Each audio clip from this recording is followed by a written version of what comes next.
It's the last Thursday of the month, and you know what that means.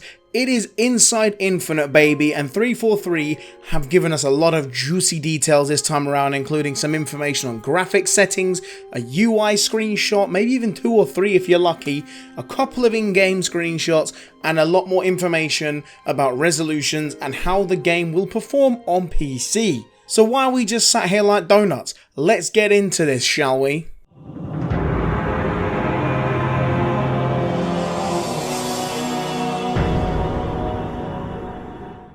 Okay, so first of all, I do not normally delve into these Inside Infinite updates on the channel because other channels do it better than me, like Ultimate Halo and Halo Follower and Kevin CoolX and people like that. So if you want to see full in-depth, like deep dives into this Inside Infinite, go and check out their channels because they do it better than me. However, we have got some awesome screenshots and things like that which I would like to share with you guys and kind of take a little look at and see what we have been given. So the first screenshot I'm throwing to you guys right now is an in-game screenshot where, as you can see, we are in first person, we've got an assault rifle, we have got a brute in front of us, and we're in some kind of forerunner structure.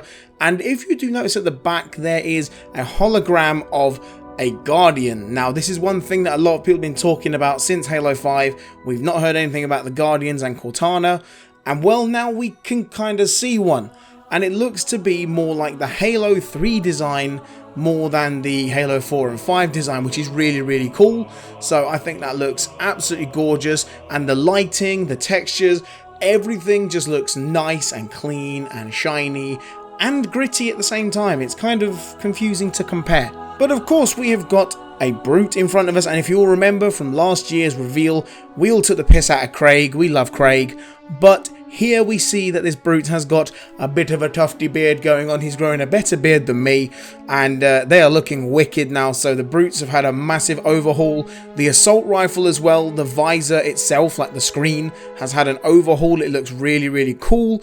We've got some scratches, some blemishes on the weapon. The signature yellow stripe from Halo Reach's assault rifle, and mainly that design, which is really cool. So they've given that a full redesign. I'll show up a picture right now next to this screenshot of the assault rifle we got last year, and I mean, it's night and day, bro. It is just insane how much difference there is between these two screenshots. Do bear in mind this is on PC, so your Xbox One will probably not look like this, but your Series X will probably be pretty close to how this looks. So this is really pretty. So now I'm going to show you the exact same screenshot that I just gave to you, but at a different aspect ratio. We are looking at it in a 32:9 aspect ratio. That is correct. They confirmed ultra widescreen support, baby. So as you are seeing, it is wide, my guy. It is proper wide. We got a bit of wide chief going on here. Now I believe this is at 78 FOV as well, because there were comparisons between the 78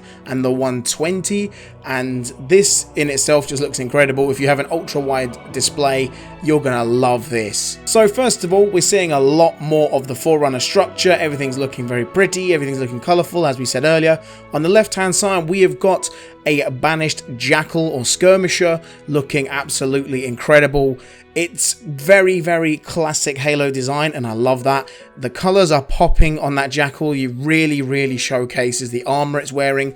And over on the right hand side, we had a leak about the grunts with like those little Halo toys that had the shields on their back and things like that. Well, now they're confirmed to be in the game because he's there.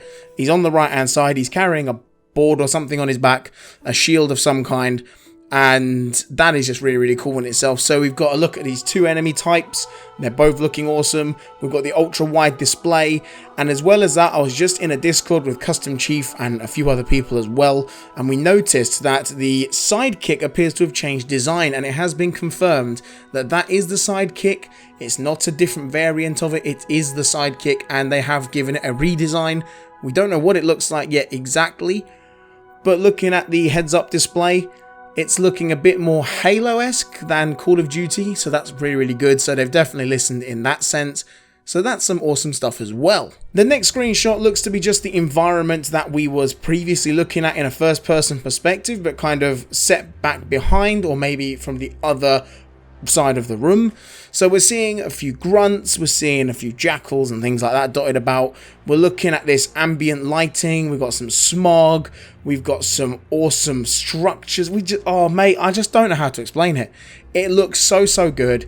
And again, this is in a 32:9 aspect ratio on PC, and it is a work in progress as well. So if this is what work in progress looks like, I'm looking forward to the finished product. Of course, we got some screenshots of the outside world, considering, you know, this is a big map that we can explore and things like that. And here we've got a screenshot from the same Forerunner structure we saw a few Inside Infinites ago, but from a different perspective. So we're looking at it from up in the air, probably about the average height you would fly a Banshee or a Hornet or a Wasp or whatever aerial vehicles we will have access to.